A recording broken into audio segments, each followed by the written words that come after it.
ज्ञानवापी मस्जिद की जिस सर्वे रिपोर्ट को गोपनीय रखने की ताकीद की गई थी, जिस सर्वे रिपोर्ट को सील बंद लिफाफे में कोर्ट के समक्ष पेश करना था, उसी रिपोर्ट को लीक कर दिया गया है। ज्ञानवापी मस्जिद की यह वही सर्वे रिपोर्ट है कि जिसके लिए समय मांगा गया था, 2 दिन का और समय दिया जाए। यह वही सर्वे रिपोर्ट है कि जिस सर्वे रिपोर्ट में 1000 फोटो हैं, उसके अलावा 32 GB की 2 वीडियोस हैं। इन वीडियोस को, इन फोटोज को और उस रिपोर्ट को सील बंद लिफाफे में कोर्ट में पेश करना था। लेकिन सवाल इस वक्त सबसे बड़ा यह उठ रहा है कि यह रिपोर्ट कैसे लीक हो गई।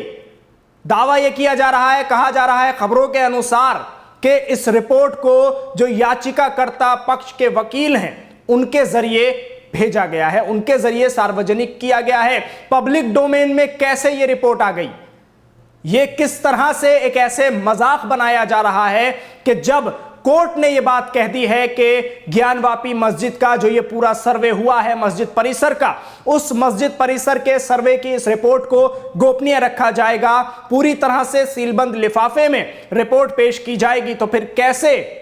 रिपोर्ट को लीक कर दिया गया। आपको यह जरूर बता दें कि जिस टीम ने यह सर्वे किया है उस टीम की नीयत पर पहले से ही मुस्लिम पक्ष की तरफ से और मस्जिद पक्ष की तरफ से सवाल खड़े किए गए थे। उस टीम पर सवाल खड़े किए गए थे, कमिश्नर पर सवाल खड़े किए गए थे। तो आज वो बात सच साबित होती नजर आ रही है कि जो मुस्लिम संगठन पहले से कह रहा था कि हमें भरोसा नहीं है, और आज वही हुआ कि कोर्ट में रिपोर्ट पेश करने के कुछ ही देर बाद इस रिपोर्ट को सार्वजनिक कैसे कर दिया गया। जब कोर्ट ने कोई फैसला नहीं सुनाया, कोर्ट ने यह बात कह दी थी कि पब्लिक डोमेन में रिपोर्ट नहीं आएगी, सील बंद लिफाफे में रहेगी, यानी कोर्ट के पास जब तक रिपोर्ट पहुंच जाए और फैसला ना सुना दिया जाए उससे पहले तक रिपोर्ट को सार्वजनिक नहीं किया जाएगा। तो फिर रिपोर्ट सार्वजनिक कैसे की गई। तमाम नेशनल टीवी चैनल्स पर यह रिपोर्ट चल रही है, बताया जा रहा है कि किस तरह से जो आकार वहां पाए गए हैं, जो चीजें वहां पाई गई हैं, बताया जा रहा है कि डमरू नुमा एक चीज पाई गई है और रिपोर्ट में यह चीज लिखी गई है कि त्रिशूल, डमरू, ये तमाम चीजें और हिंदू देवी देवताओं की जो मूर्तियां हैं उनकी जो कुछ तस्वीरें हैं और उनकी जो कुछ मलबे हैं वो वहां पाए गए हैं। तो इस तरह से एक पहले से फैसला आने से पहले ही एक माहौल बना दिया जा रहा है, पूरा एक जो खाका है वो तैयार किया जा रहा है कि कहीं जो फैसला है वो चाहे जैसे आ जाए, लेकिन एक माहौल पहले से तैयार कर दिया जाए कि वहां जो दावे किए जा रहे हैं हिंदू पक्ष की तरफ से कि शिवलिंग है, वो दावे सच हो जाएं और ये रिपोर्ट पहले से लीक कर दी जाए। ऐसे में अब सवाल ये उठ रहा है मुस्लिम पक्षों की तरफ से कि जिन लोगों ने ये सर्वे रिपोर्ट को लीक किया है उन पर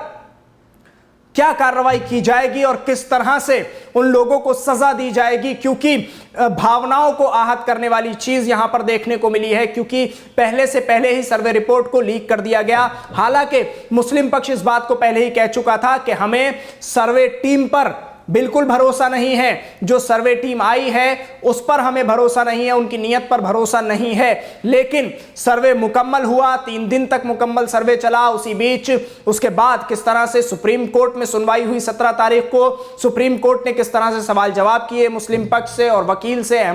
हुज़ैफा अहमदी से। उसके बाद आज फिर सुप्रीम कोर्ट में इस पूरे मामले पर सुनवाई हुई तो सुप्रीम कोर्ट ने कह दिया कि निचली अदालतें नहीं बल्कि सुप्रीम कोर्ट ही इस पूरे मामले पर फैसला करेगा, पूरे मामले पर सुप्रीम कोर्ट में ही सुनवाई होगी। अब देखना है कि जो सर्वे रिपोर्ट लीक हुई है इस पर किस तरह से जो मुस्लिम संगठन है उनकी तरफ से जो गुस्सा है वो जताया जा रहा है। तो अब सुप्रीम कोर्ट इस पूरे मामले में क्या करेगा और किस तरह से इस सर्वे रिपोर्ट के लीक होने पर यह पूरा प्रकरण आगे की तरफ बढ़ेगा। आपको फिर बता दूं कि जिस तरह से मुस्लिम पक्ष लगातार इस बात को कह रहे थे कि जो रिपोर्ट पेश की जा रही है, जो सर्वे टीम आई है, जो सर्वे किया जा रहा है, हमें उस सर्वे टीम की नीयत पर बिल्कुल भरोसा नहीं है। कमिश्नर को हटाने की पहले ही बात की जा रही थी, लेकिन कोर्ट ने कमिश्नर को नहीं हटाया और मुस्लिम याचिकाकर्ताओं को सीधे सीधे कहा कि आपको अधिकार नहीं है कि आप कमिश्नर नियुक्त करें।